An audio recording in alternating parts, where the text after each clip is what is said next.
The US wanted certain things to be 25 years or even 40 years. The Iranians wanted it to be 5 years, and obviously they ended up with on some sort of a compromise. The idea that it would expire at some point, however, was not really in dispute because the US and Iran agreed that this whole negotiation would take place within the legal framework of the Non-Proliferation Treaty. So the US is not coming there and saying, you cannot have a nuclear weapon or enrichment above 3.67% because we say so. US comes and says that you have signed the Non-Proliferation Treaty. You are bound to not build a nuclear weapon. You have violated certain aspects of this. And as a result, you have lost the trust of the international community.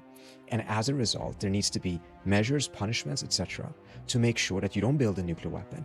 But that needs to be coupled with a process in which you rebuild the trust. And at the end of that tunnel, you then become, once you've earned the trust, re-earned the trust, you become a normal state. To say that, no, this is a deal in which you permanently will be a non-normal state, it was just not in the cards, right? You couldn't, perhaps if you had a war and defeated them completely in battle, something like that could be imposed, but this is a negotiation. And they had not built a nuclear weapon. They had done things that were illegal. They had experimented. What were those things?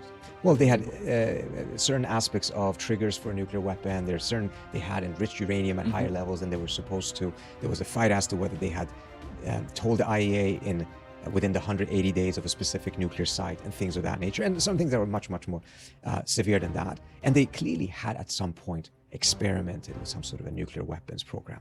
But the US intelligence itself came out in 2007 and said that stopped in 2003, and the Iranians had not restarted the nuclear weapons program.